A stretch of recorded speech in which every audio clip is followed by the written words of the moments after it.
A special report from Afghanistan has millions of women are silenced with the Taliban's new law, saying their voices cannot be heard in public. We're like dead bodies moving around. We can't talk.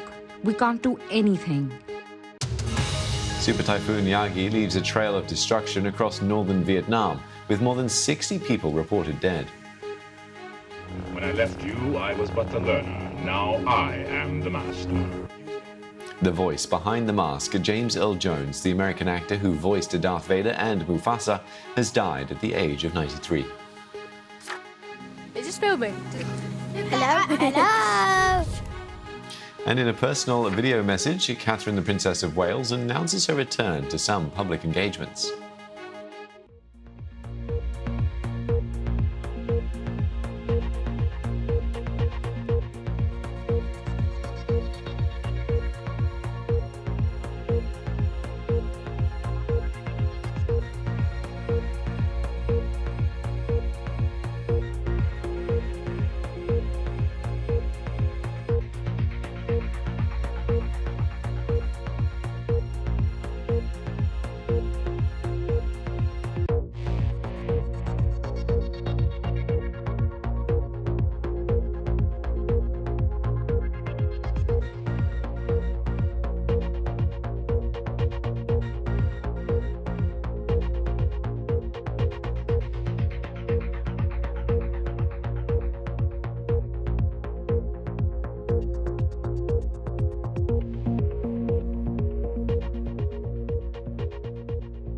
Pope Francis is in Timor-Leste for the first papal visit to the predominantly Catholic country since independence from Indonesia in 2002. On his arrival in Dili, he was welcomed by the president and other dignitaries for the start of his three-day visit to the country.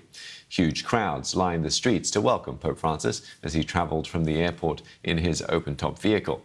And there were cheers as he arrived at the president's palace, where he was welcomed with a fanfare and a band playing the Vatican anthem. He will meet the country's leaders and is expected to hold an outdoor mass for around 700,000 worshippers during his visit.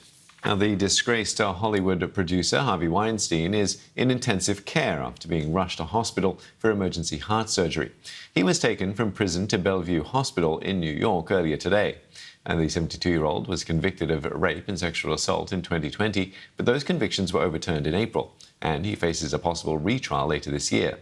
No further details have been provided on his condition.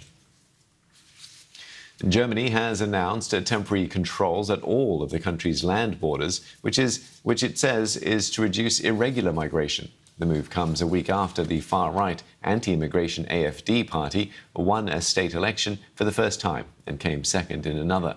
The German Interior Minister says she has informed the European Commission that the new measures would be introduced in a week's time. Germany shares borders with 9 countries. Apple has unveiled its latest smartphone, the iPhone 16, alongside an updated Apple Watch. In tech terms, it's always the blue ribbon event. Apple remains one of the biggest companies in the world, and the latest generation of tech are key to its fortunes. And this time, there is a healthy dose of AI.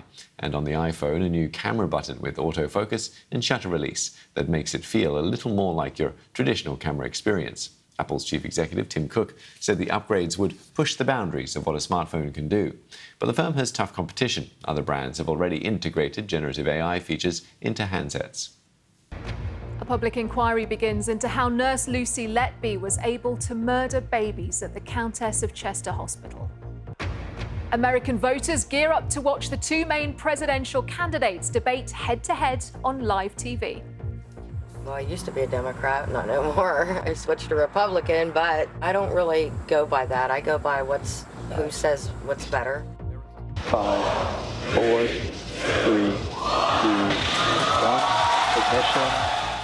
And 4 astronauts launch from Florida, ready for the first privately funded spacewalk.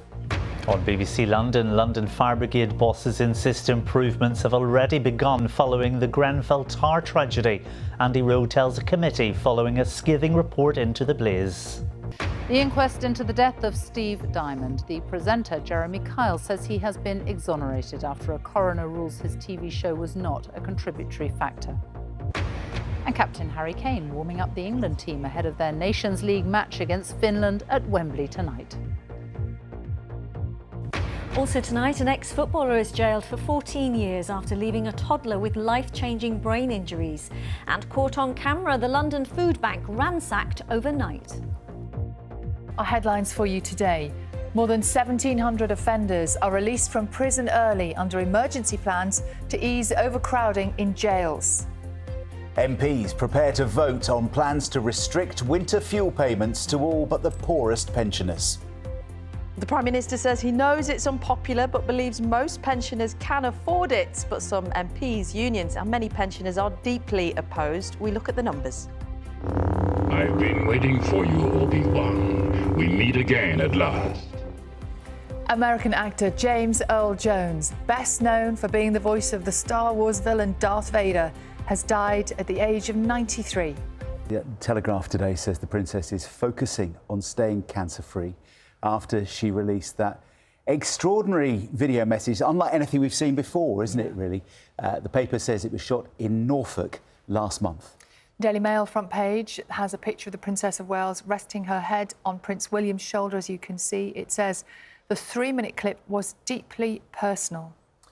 Alongside the Princess's health update, the front page of this morning's Times newspaper is reflecting that proposed cut to winter fuel payments for pensioners being voted on in the Commons later today. The paper reporting that dozens of Labour MPs are set to rebel, vote against it or abstain. The Guardian says the Prime Minister will repeat the government's tough economic message in a speech to the Trades Union Congress later today, ahead of the vote on winter fuel payments. It also says the Chancellor, Rachel Reeves, has been privately meeting Labour MPs.